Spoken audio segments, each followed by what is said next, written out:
সকল প্রশংসা গুণগান কৃতজ্ঞতা শুকরিয়া বিশ্বজগতের একমাত্র প্রতিপালক একমাত্র সত্য প্রভু একমাত্র সত্য প্রতিপালক আল্লাহ সুবহানাহু ওয়া তাআলার জন্য আলহামদুলিল্লাহ। দরুদ ও সালাম আল্লাহর দয়া এবং শান্তি প্রিয় নবী মুহাম্মদুর রাসূলুল্লাহ সাল্লাল্লাহু আলাইহি ওয়াসাল্লামের উপরে। সম্মানিত উপস্থিতি, বিগত 2 জুমা ধরে আপনারা আলোচনা শুনে আসছেন মুমিন ভাইকে ভালোবাসা, মুমিন মুসলমানের সাথে দেখা সাক্ষাৎ করা, মুমিন মুসলমান ভাইয়ের সাথে সুসম্পর্ক বজায় রাখা সম্পর্কে আজকেও এই একই বিষয়ের উপরে আপনাদের সামনে আলোচনা পেশ করব ইনশাআল্লাহ। ওয়া মা তাওফীকি ইল্লা বিল্লাহ। আপনারা জানেন যে মুসলিম জাতিকে রাসূলুল্লাহ সাল্লাল্লাহু আলাইহি ওয়াসাল্লাম এক দেহের সাথে উপমা দিয়েছেন। সুবহানাল্লাহ। আরব আজম, তুর্কি, আফগান, খোরাসান, বাংলা, জাপান, চীন বলে কোনো কথা নেই। পৃথিবীর প্রত্যেকটা মুসলিম এরা হবে একটা দেহের নেই, কাল জাসাদিন ওয়াহিদিন, একটা দেহ একটা শরীর এর মতো। কোনো একটা জায়গায় আহত হলে, আঘাত পেলে পুরো শরীর যেমন তা অনুভব করবে, ওইটা সমাধানের জন্য চেষ্টা করবে। পায়ে কাঁটা ফুটেছে কিন্তু হাত চেষ্টা করবে ওই কাঁটাটা তোলার, চোখ চেষ্টা করবে কাঁটাটা ঠিক কোন জায়গায় আছে ওইটা দেখার, ব্রেন কাজ করবে ঠিকঠাক মতো সুই ওই জায়গায় ঢুকতেছে কিনা। হ্যাঁ, এইভাবে আবার হাত যুক্ত রয়েছে দেহের সাথে, পা যুক্ত রয়েছে দেহের সাথে। তার মানে কি বোঝা গেল? পুরা অঙ্গ প্রত্যঙ্গ একজন আরেকজনের জন্য। তো মুসলিমরা তো সেই রকম। এখন কেউ যদি বিচ্ছিন্ন হয়ে যায়, কেউ যদি বিচ্ছিন্ন থাকতে চায়, তো এই যে বর্তমানে এক ধরনের চল এসেছে, চল, এটা আমাদের চল এসেছে যে সব থেকে আলাদাভাবে আমি ওই বাসা টাসা নিয়ে আলাদা থাকবো। হ্যাঁ, এরকম একটা চল এসেছে। মানে আমরা কেউ কারো বিপদে আপদে পাশে থাকবো না বলে থাকতে চাচ্ছি না, বা মনে করতেছি যে আলাদা থাকলেই ভালো, তাই না?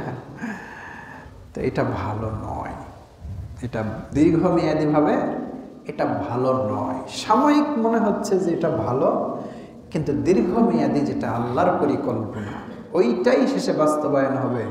শেষে আপনি যখন দেখবেন যে আপনার ডানে বামে সব আমার অহংকারের কারণে, আমার বইয়ের অহংকারের কারণে, আমার ভাবিরা, আমার চাচিরা, আমার মায়েরা, পাড়া প্রতিবেশীরা ওরা আলাদা হয়ে গেছে।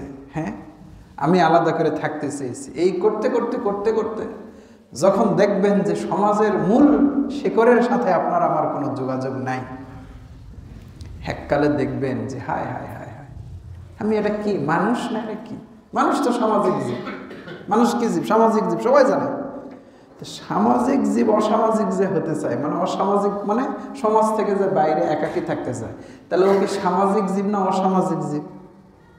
কথাটা তো বোঝা লাগবে। তো মনে হয় যে আমি একটু বউ বাচ্চা নিয়ে আলাদা থাকবো, ভালো খাবো, অন্যের সাথে মহব্বত রাখবো না, মহব্বত রাখলেই ঝামেলা। কিন্তু এটা যে আসলে কি ক্ষতি হয়ে যাচ্ছে এইটা টের পাবেন, মানুষ টের পাচ্ছে। তো প্রিয়, আলোচনা আমাদের চলমান রয়েছে মুমিন ভাইকে, মুসলমান ভাইকে মন দিয়ে ভালোবাসা সম্পর্কে, মহব্বত সম্পর্কে, তাই না? একদিন একজন গ্রাম্য লোক গ্রাম থেকে শহরে এসেছে। বলতে রাসূল সাল্লাল্লাহু আলাইহি ওয়াসাল্লাম যেখানে থাকেন সেই জায়গাটা মানুষের সমাগম, ইসলামী রাজধানী, স্বভাবতই বিভিন্নভাবে এই জায়গাটা মদিনাটা একটু আলাদা হয়ে গেছে না? ওই গ্রাম তো আর নাই, কারণ মদিনা এখন নবী যাওয়ার পর থেকে মদিনা গ্রাম ছিল, পরে এটা হয়ে গেছে কি রাজধানী, তাই তো ইসলামের রাজধানী হয়ে গেছে। তা রাজধানী হলে তার তখনকার যুগের যে গুরুত্ব এটা তো থাকবে স্বাভাবিক। তো দূর থেকে গ্রাম থেকে একটা লোক আসলো, তো কি প্রশ্ন করতে হবে কিভাবে করতে হবে অতটা ভালো জানে না, এই আপনার আমার মতো আর কি, একটু বোকাশোকা টাইপের। তো এসে নবীজিকে জিজ্ঞেস করছেন, ইয়া রাসূলুল্লাহ মাতা সাআহ, আচ্ছা বলেন তো কিয়ামত কখন হবে? কিয়ামত কিয়ামত কিয়ামত কিয়ামত করে যে কোরআনে এত আয়াত নাযিল হচ্ছে, কিয়ামতের দিন মানুষকে উঠানো হবে, হিসাব হবে, জান্নাত হবে, জাহান্নাম হবে, এই হবে ও হবে, কত কথা কোরআন হাদিসে কিয়ামত সম্পর্কে। আমার আপনার এই জীবন মিথ্যা, কিন্তু কিয়ামত তো সত্য না। আমি বলিনি যে এই জীবন মিথ্যা, মানে আমি বলতে চাচ্ছি এই জীবন যেমন সত্য, কিয়ামতের দিনটাকে আমরা তার চেয়েও বেশি সত্য বলে জানি। কি বলেন? আমি ওই কথাটা বললাম একটা কারণ আছে। আপনারা তো জানেন 6টা জিনিসের উপরে ঈমান আনা লাগবে। আমানতু বিল্লাহি ওয়া মালাইকাতিহি ওয়া কিতাবিহি ওয়া রুসুলিহি ওয়াল ইয়াউমিল আখির ওয়াল কদরি খাইরিহি ওয়া শাররিহি। ওর ভিতরে কি দুনিয়ার উপরে ঈমান আনা লাগবে? এটা কি আছে? হ্যাঁ, দুনিয়ার উপরে ঈমান আনতে হবে, এটা কিন্তু নাই। কিন্তু আখিরাত যে আছে ওইটার উপর কি করতে হবে? তো দুনিয়ার প্রতি ঈমান মানে কি, দুনিয়াতে তো আপনি আসেনই, নতুন করে আর কি ঈমান আনবেন? এই জন্য ঈমানের শাখার ভিতরে ওই 6টার ভিতরে এটাকে কি করা হয় নাই। তো এই জন্য আমি বললাম যে আপনি এ দুনিয়াকে ভুললেও আপনাকে আমাকে ভুলে গেলে চলবে না যে কিয়ামত আছে। তো ওই সাহাবী জিজ্ঞেস করছেন, গ্রামের মানুষ, ইয়া রাসূলুল্লাহ মাতা সাআহ, কিয়ামত কখন হবে? তখন নবী সরাসরি উত্তর না দিয়ে একটু অন্য আরেকটা প্রশ্ন করলেন। আমরা করি না, আমরাও তো ওই যে প্রশ্নের উত্তর সেটা না বলে আরেকটা প্রশ্ন করে একটু দেখি যে প্রশ্ন করার কারণটা কেন, টেস্ট করে দেখি। তো রাসূলুল্লাহ বলছেন, মা আ'দাত্তা লাহা, কিয়ামতের জন্য তুমি কি প্রস্তুত করেছো, কি রেডি করেছো? কিয়ামত তো হবে, এর জন্য তোমার কি প্রস্তুতি? তোমার একটা প্রস্তুতি লাগবে না? হ্যাঁ, প্রস্তুতি তো লাগবে। এক জায়গায় যাব, প্রস্তুতি লাগবে না? তখন ওই সাহাবী বলছেন, মা আ'দাততু কাসীরাম মিনাস সালাতি ওয়ালা যাকাতিন ওয়ালা সাদাকাতিন ওয়ালাকিন্নী উহিব্বুল্লাহ ওয়া রাসূলাহু। قال النبي صلى الله عليه وسلم وأنت مع من أحببت। হে রাসূল, কিয়ামতের জন্য যে আমার পাথেয়, আমার যে প্রস্তুতি, এর জন্য আমি হয়তো তেমন ভালো, মা আ'দাততু কাসীরাম মিনাস সালাত, হয়তো আমি বেশি বেশি সালাত আদায় করতে পারি, ওয়ালা সাদাকাতিন, হয়তো আমি বেশি দান খয়রাত করতে পারি, ওয়ালা সিয়ামিন, আমি হয়তো বেশি সিয়ামও পালন করতে পারিনি, ওয়ালাকিন্নী উহিব্বুল্লাহ ওয়া রাসূলাহু, কিন্তু হে রাসূল আপনি জেনে রাখেন আমি আল্লাহকে এবং আপনাকে আমি ভালোবাসি। হে রাসূল, সুবহানাল্লাহ, আপনাকে এবং রাসূলকে আমি কি করি? ভালোবাসি।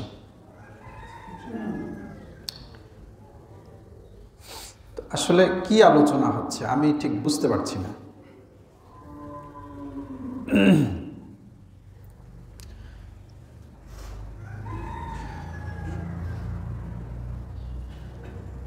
আমি আল্লাহকে ভালোবাসি, হে রাসূল আপনাকে আমি ভালোবাসি। রসুলকে ভালোবাসেন? হ্যাঁ, রসুল উত্তরে কি বলছেন? ওয়া আনতা মা'a মান আহাব্বাতা, হে আমার সাহাবী তুমি জেনে রাখো, তুমি যাকে মহব্বত করো, তুমি যাকে ভালোবাসো, কিয়ামতের দিন তুমি তার সাথে থাকবে। আর কি লাগে? আল্লাহকে ভালোবাসি আর হে নবী আপনাকে ভালোবাসি। আমার হয়তো ওরকম ইবাদত নেই। দেখছেন, ভালোবাসাটা একটা ইবাদত। গত জুমায় বলছিলাম ভালোবাসাটা কি? এটা একটা ইবাদত। আল্লাহকে ভালোবাসা, রসুলকে ভালোবাসা, আল্লাহর জন্য, মানুষকে ভালোবাসা, ইমানদারকে ভালোবাসা আল্লাহর জন্য, এগুলো কি? ইবাদত। এখন হয়তো আপনারা অনেকে বলবেন, আরে ওই সাহাবী রসুলকে দেখেছে বলে রসুলকে বলতে পেরেছে যে হে রসুল আমি আপনাকে ভালোবাসি, মন দিয়ে ভালোবাসি। আমার ত্রুটি থাকতে পারে, আমার অবহেলা থাকতে পারে, আমার গুনাহ থাকতে পারে, কিন্তু আমি আপনাকে ভালোবাসি। তো আপনার আমার মনে তো সেই স্বাদ জাগে, যাহা ইবাদত ফরজগুলো যা করি হয়তো বেশি অতিরিক্ত, যেটা ওই সাহাবী যেমন বলছিলেন যে বেশি করতে পারি না। বেশি বলতে ফরজ বাদ দিয়ে আরো ইবাদত আছে না, সালাত আছে না, ফরজ সিয়াম বাদ দিয়ে আরো বেশি সিয়াম আছে না, নফল ফরজ যাকাত বাদ দিয়ে আরো নফল দান সাদকা আছে না। তো যেন বলছে মা আদাতু কাসীরাম মিনাস সালাতি ওয়ালা সাদাকাতিন ওয়ালা সিয়াম, আমি হয়তো বেশি করে সালাত সিয়াম বা দান খরচ ওইভাবে করতে পারি, যেটা না করলেই নয় ওইটাই। তখন বলছে হ্যাঁ, তা আপনার আমার তো মনে হতে পারে যে আজ যদি রসুল বেঁচে থাকতেন, তাহলে আর আমি যদি পেতাম, রসুলকে জড়াই ধরে বলতাম হে রসুল আপনি আল্লাহর নবী, আপনার উপরে কোরআন নাজিল হয়, হ্যাঁ আপনার মাধ্যম দিয়ে হেদায়েতের যে নূর, আমরা তো ছিলাম অন্ধকার, কুফরের জুলুমের অন্ধকারে, আপনার মাধ্যম দিয়ে আল্লাহ রাব্বুল আলামিন আমাদেরকে ইসলামের আলো দেখিয়েছেন, হে রাসূল আপনাকে আমি ভালোবাসি। এ কথাটা বলতে পারতাম, কিন্তু এখন তো সম্ভব না। রাসূল বললেন, এই হাদিসগুলো যখন বলেন, এক সাহাবী রাসূলকে জিজ্ঞাসা করলেন, ইয়া রাসূলাল্লাহি, ইয়া রাসূলাল্লাহি, বলেন তো একজন মানুষ যদি কাউকে ভালোবাসে, কোন কওম যদি আর অন্য কোন কওমকে যদি ভালোবাসে, আর সেই কওম যদি এত দূরে থাকে, সেটা সময়ের দূরে হোক আর রাস্তার দূরে হোক, দূর তো দুই রকম, হ্যাঁ একটা হলো সময়ের দূর, মানে বহু দূরে আছে, এখনো কিয়ামত বা তোমার ওই পরীক্ষা দিবার রেজাল্ট বেরোতে দেরি আছে, হ্যাঁ সময়ের দূর। আরেকটা হলো এখান থেকে তুমি ঢাকা যাবে, রাস্তার দূর।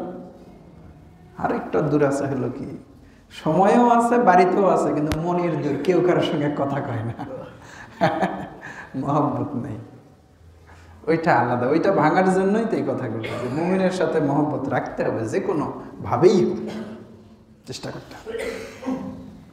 আপনারা জানেন যে এক সাহাবী বলছেন, হে রাসূল আমি আমার আত্মীয়দের সাথে সম্পর্ক রাখতে চাই, ওরা বিচ্ছিন্ন করে চলে যায়। আমি আত্মীয়তার অধিকার সম্পর্কে আলোচনায় হাদিসটা বলেছি। তা আমি যতই চেষ্টা করি, ওরা খারাপ ব্যবহার করে চলে যায়, তারপরেও আমি চেষ্টা করি।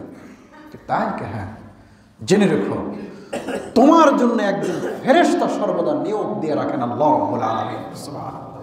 কারণ তুমি এই কাজ করেছো, হ্যাঁ তোমার তো রাগ হওয়ার কথা, এই তুই আমার সাথে খারাপ ব্যবহার করিস, তোর সাথে আমার অত খারাপ ভালো ব্যবহার করা লাগবে কেন? মানুষ তো সবার ভিতরে তো একটু ইগো কাজ করে, কিন্তু রাসূলুল্লাহ সাল্লাল্লাহু আলাইহি ওয়াসাল্লাম বলেন না, তোমার জায়গা থেকে তুমি কাজ করো। সাহাবী বললেন, ইয়া রাসূলুল্লাহ এমন একজনকে কেউ ভালোবাসে যে সে তার সঙ্গে কোনোদিন সাক্ষাৎ হয়নি বা সাক্ষাৎ হওয়ার সম্ভাবনাও নাই, তাহলে কি হবে? কিন্তু ভালোবাসে।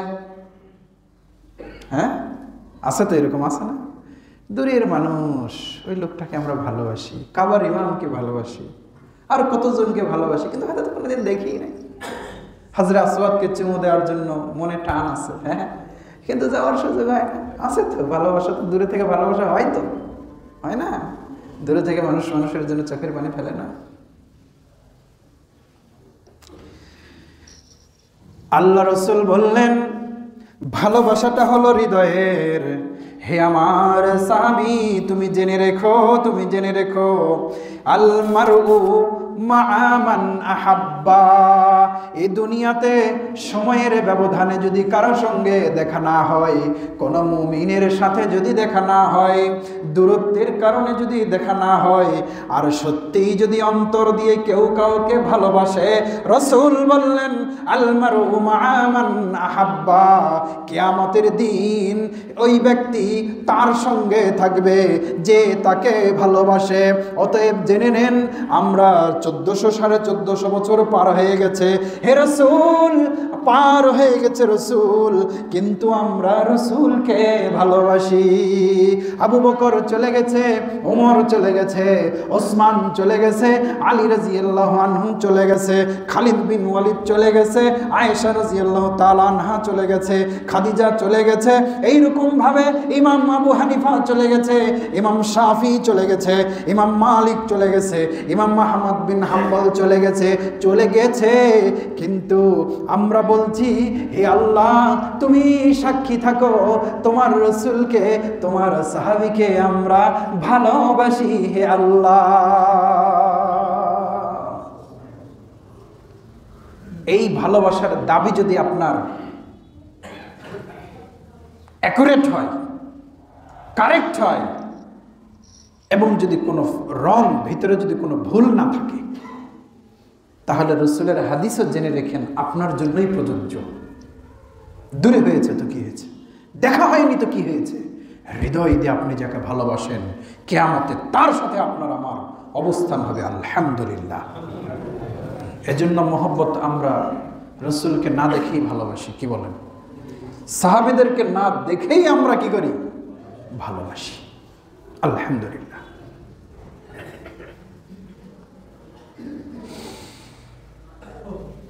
রাসূলুল্লাহ সাল্লাল্লাহু আলাইহি ওয়াসাল্লাম ভালোবাসার নমুনা হিসাবে একদিন ওমর রাদিয়াল্লাহু আনহু বলেন, ইস্তাজানতু মিন রাসূলিল্লাহি সাল্লাল্লাহু আলাইহি ওয়াসাল্লাম উমরাহ, আমি উমরা করতে যাব, এজন্য রাসূলুল্লাহ সাল্লাল্লাহু আলাইহি ওয়াসাল্লামের কাছ থেকে অনুমতি চাইলাম। ইস্তাজানতু মানে আমি অনুমতি চাইলাম যে আমি কি করব? উমরা করতে যাব। তো ফাআযিনানি, রাসূল সাল্লাল্লাহু আলাইহি ওয়াসাল্লাম আমাকে অনুমতি দিলেন। পাশাপাশি একটা কথা বললেন, ইয়া উখাইয়া লা তানসানা ফি দুআইকা ওয়াশতারিকনা ফি দুআই। অনুমতি দেওয়ার পাশাপাশি ওমর রাদিয়াল্লাহু আনহুকে বললেন, হে প্রিয় ভাই আমার, ইমানি ভাই, লা তানসানা ফি দুআইকুম, তুমি যাবে কোথায়? উমরা করতে, মানে আল্লাহর ঘর তুমি জিয়ারত করবে, হ্যাঁ, তুমি সাফা মারওয়া সাই করবে, তুমি আল হাজার আল আসাদকে তুমি চুমু দিবে।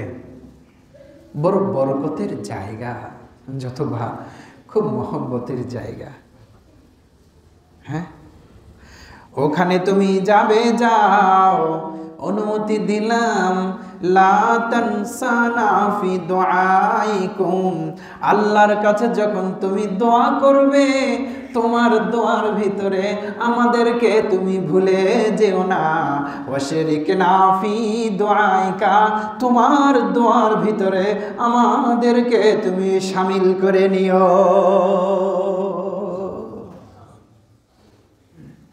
ভালোবাসার মানুষের কাছে এই দাবি করাই যায়, হ্যাঁ, এই দাবি করাই যায় যে ভাই তুমি যাচ্ছ, তোমার দোয়ার ভিতরে আমাকে ভুলে যেও না ভাই, আমার জন্য দোয়া করে। যে আমরা আরেকজন আরেকজনের দোয়া চাই না, এটা তো রাসূল সাল্লাল্লাহু আলাইহি ওয়াসাল্লাম চেয়েছেন এই দোয়া। রাসূলুল্লাহ সাল্লাল্লাহু আলাইহি ওয়াসাল্লাম সাহাবীদের কাছে এই যে একটা বরকতময় বরকতপূর্ণ স্থানে যাওয়ার ক্ষেত্রে দোয়া চাচ্ছে। আপনারা জানেন যে মক্কা থেকে যখন মদিনায় রাসূলুল্লাহ সাল্লাল্লাহু আলাইহি ওয়াসাল্লাম হিজরত করলেন মক্কা থেকে মদিনায়, প্রথমে কিন্তু তিনি মদিনায় ঢোকেননি। মদিনা থেকে মোটামুটি 4 কিলোমিটার, 4-5 এই পাশাপাশি আর কি, 3 একটু বেশি দূরে একটি কুবা নামক একটি মহল্লা আছে। কুবা মহল্লার নাম কুবা। তিনি হিজরত করে এসে প্রথমে ওই কুবা মহল্লাতে তিনি 2 সপ্তাহ ছিলেন এবং সেখানে তিনি প্রথম আসাসা নবী সাল্লাল্লাহু আলাইহি ওয়াসাল্লাম মসজিদ আল কুবা আলা আসাসে তাকওয়া, উসসিসা আলা তাকওয়া কোরআনে আছে। এই কুবা নামক জায়গাতে রাসূলুল্লাহ সাল্লাল্লাহু আলাইহি ওয়াসাল্লাম একটি মসজিদ নির্মাণ করেন। এবং আপনারা জানেন যে মদিনার যে মসজিদ তার আগে কিন্তু কুবার মসজিদ। যারা হজ এবং উমরা করতে গেছেন, সেই আপনাদের হজের এজেন্সিগুলো বিভিন্ন জায়গায় জিয়ারা করতে নিয়ে যায়, ওই জায়গাটাও দেখায়। ওই যে রাসূলুল্লাহ সাল্লাল্লাহু আলাইহি ওয়াসাল্লাম বিপদের দিন বাড়িঘর সব ছেড়ে রাতের আধারে, হ্যাঁ, অন্ধকারে পলায় আসে, প্রথমে উঠলেন যে কুবা। তার মানে এই গ্রামটার ব্যাপারে রাসূলের একটা আলাদা একটা মহব্বত থাকার কথা। এখন তিনি মদিনায় আছেন, কত কাজ। মদিনাতে ছিলেন কয় বছর? 10 বছর, তাই না? মদিনাতে কয় বছর ছিলেন? 10 বছর। এই 10 বছরে 125টা খালি যুদ্ধ হয়েছে। আমরা তো 1971 সালে একটা যুদ্ধ, আর এই 5 আগস্ট এই 2024 সালে একটা যুদ্ধ করে মনে করতেছি যে মনে করেন যে এই কত ইতিহাস, কত কথা, হ্যাঁ।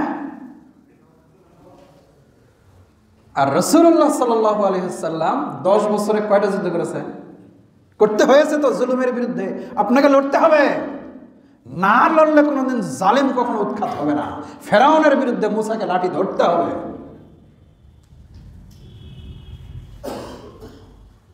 সময় সুযোগের হয়তো অপেক্ষা, কিন্তু জালেমের বিরুদ্ধে মুসলিম জাতির উপরে জুলুম করে কেউ টিকবে এটা যেন কেউ মনে না করে। অতীতেরও যারা, ভবিষ্যতেও যারা, সবার প্রতি নসিহত, জুলুম করবেন না। আল্লাহর বান্দায়েরা, আল্লাহ তো জুলুম এমনিতেই অপছন্দ করেন, সেটা হিন্দু হোক, বৌদ্ধ হোক, খ্রিস্টান হোক। তারপরেও আপনি মুসলমানের উপর আপনি জুলুম করবেন, এটা করবেন, ওটা করবেন, জেল দিবেন, ফাঁসি দিবেন, মামলা দিবেন, বাড়ি ছাড়া করবেন, দোকান দখল করবেন, যত প্রকার অন্যায় আছে যেই করেন, জেনে রাখেন অন্যায়কারীকে আল্লাহ পছন্দ করেন না। আপনি যে হন না,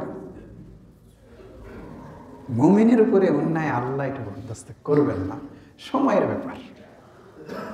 মানুষ মনে করেছিল 41 সাল, 50 সাল, কত সাল মানুষ আমাদেরকে আমল নামায় দিয়ে ফেলেছে। আমরা তাজবির মতো গুনতাম, ও 50 সাল হতে গেলে এটা তো কত 23, 24, 50 সাল না মারা পর্যন্ত তার কেউ ঘটবে না। কত কথা আমাদের ভিতরে আলোচনা সমালোচনা। ভুলেই গেছিলাম যে উপরওয়ালা একজন আছে, ভুলেই গেছিল জাতি।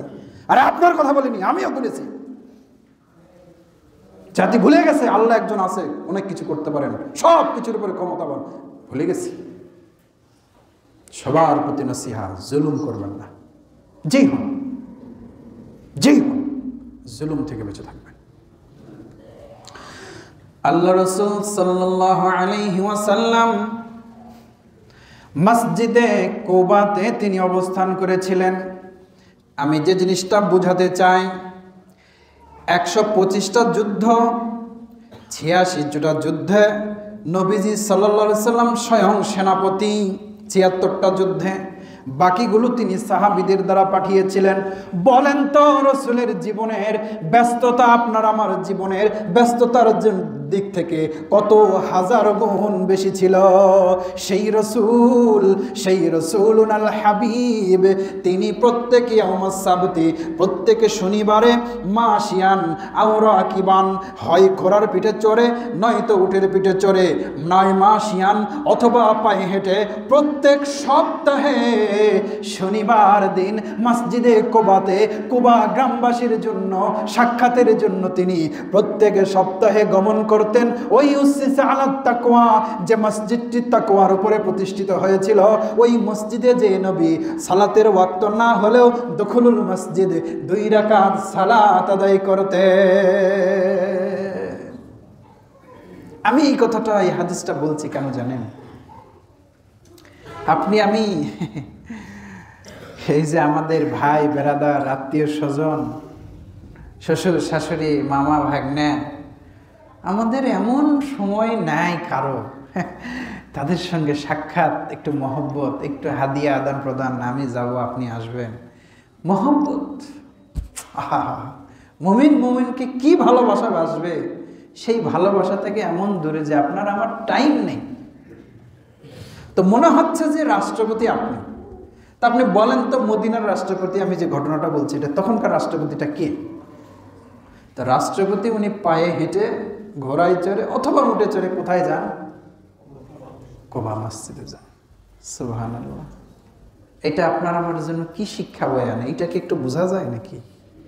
বোঝা যাচ্ছে যে আসলে ওই যে ঘুরে ফিরে ওই হাদিসটা আসে, ঘুরে ফিরে ওই যে কি হাদিসটা, একজন ব্যক্তি অন্য গ্রামে একজনের সঙ্গে সাক্ষাৎ করতে যাচ্ছে। হাদিসটা 3 দিন বলা হয়ে যাচ্ছে।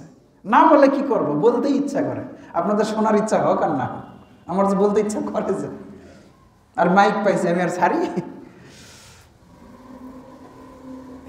তখন কি হলো?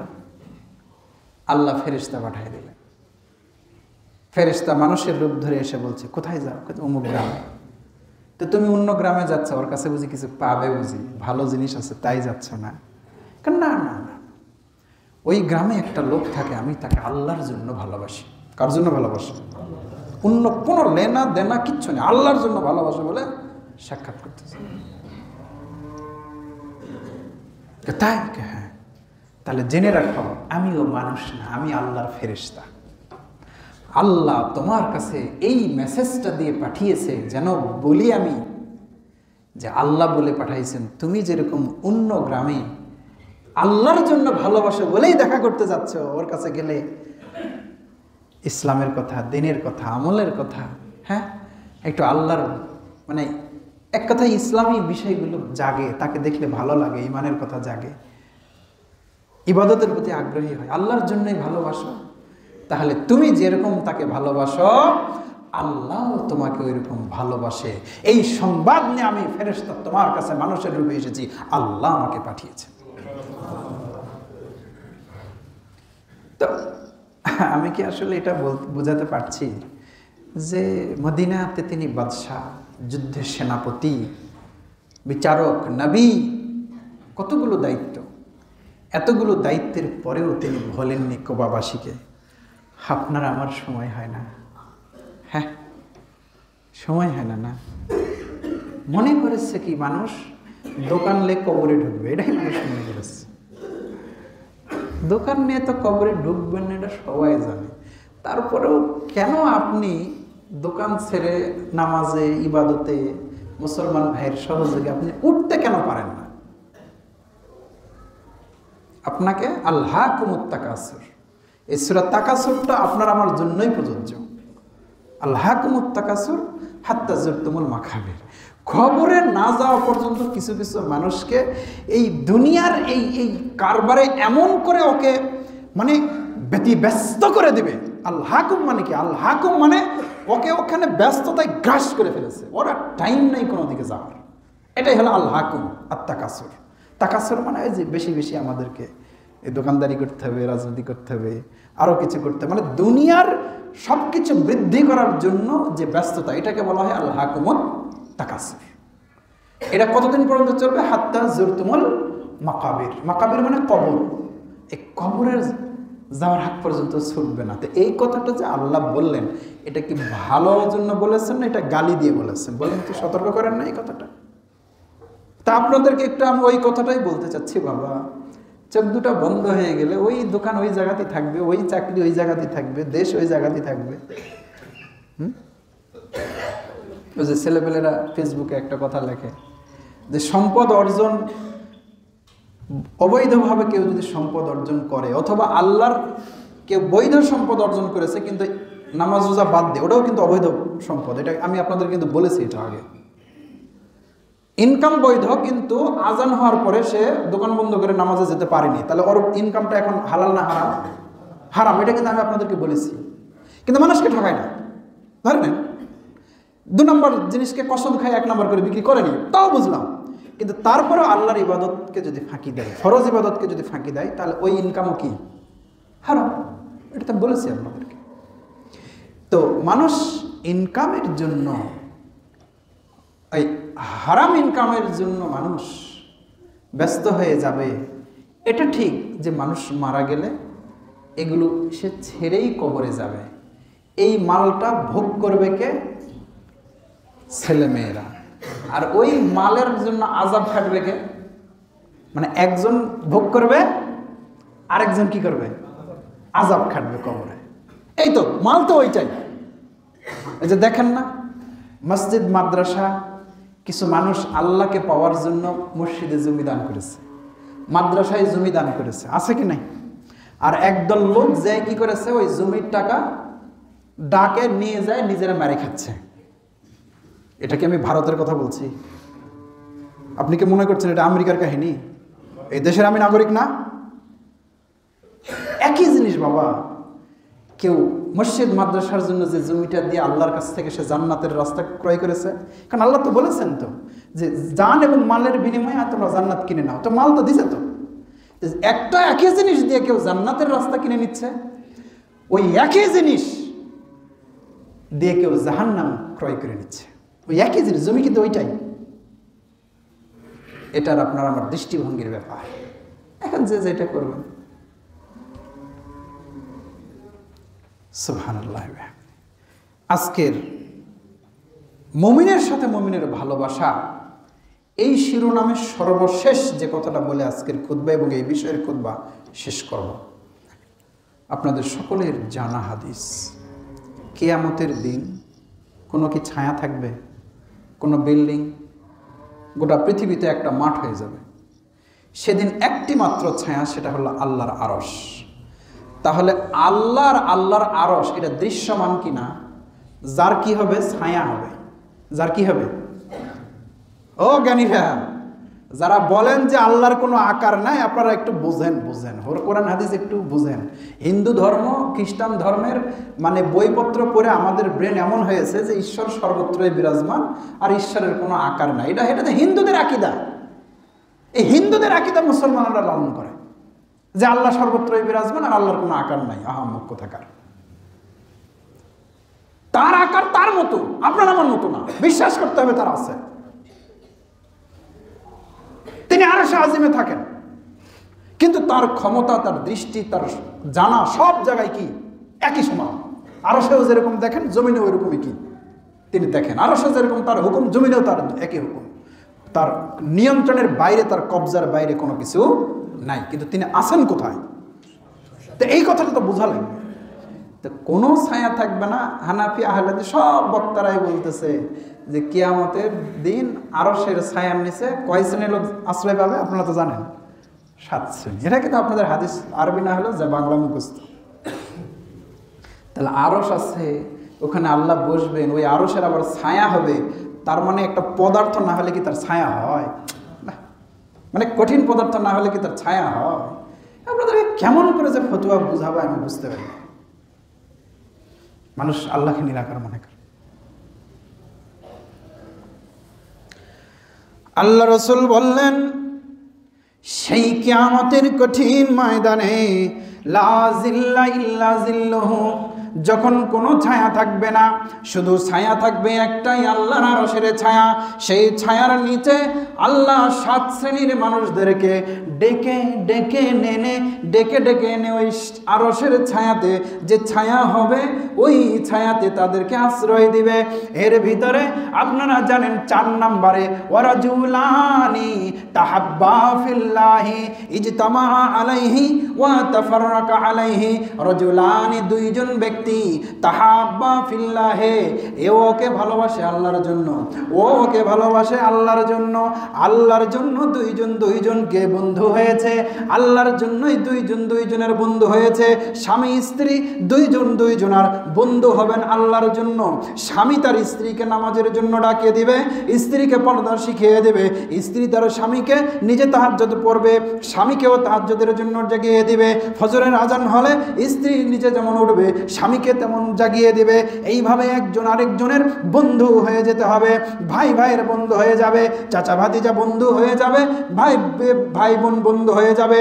আল্লাহ রসুল বলেন, 2 জন মানুষ একজন আরেকজনকে ভালোবেসেছে, আল্লাহর জন্য ভালোবেসেছে, ও একে ভালোবেসেছে, আল্লাহর জন্য ভালোবেসেছে। এই ভালোবাসাবাসী, এই প্রেম, এই ভালোবাসাকে আল্লাহ এত পছন্দ করেন, এত ভালোবাসেন, এত আগ্রহ করেন, এত ভালোবেসেছেন যে এই 2 প্রেমিক বান্দাকে আল্লাহ কিয়ামতের দিন, যেদিন কোনো ছায়া থাকবে না, তাদেরকে ডেকে এনে আল্লাহ তার আরশের ছায়াতে তাদেরকে ছায়া দেবে। এর চেয়ে আপনি আর কি হাদিস শুনতে চাচ্ছেন? যে মুমিন ভাইয়ের সাথে মহব্বত রাখতে হবে, বন্ধুত্ব করতে হবে।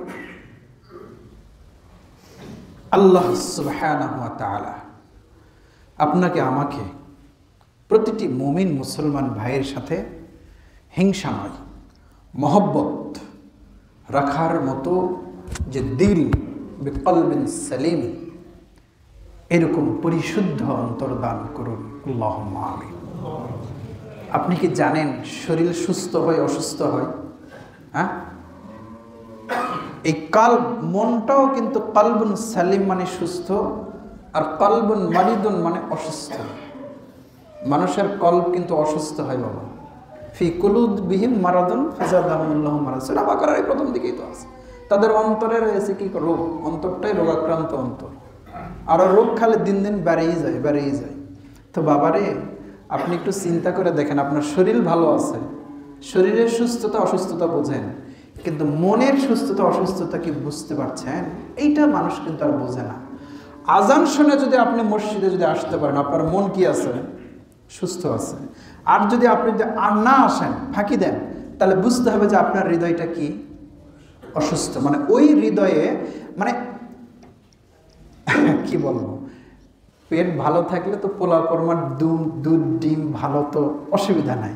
কিন্তু পেট খারাপ হয়েছে যে, ওর তো আর দুধ ডিম হবে না।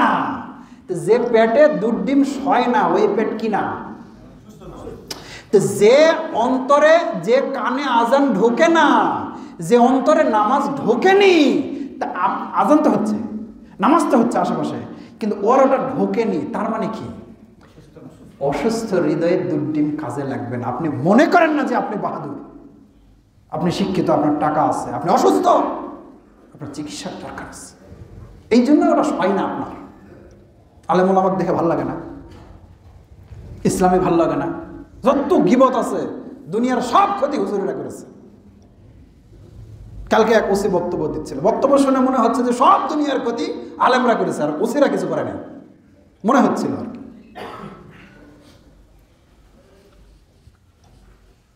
পরিশেষে সকলেই আমরা ইমানদার ভাই, কারোর সঙ্গে হিংসা নয়, আমরা ইনসাফ ভিত্তিক সবাইকে ইমানি ভাই হিসাবে মহব্বত রাখতে চাই, যেন ভালোবাসতে পারি। আল্লাহ আপনাকে আমাকে সবাইকে কবুল করুন।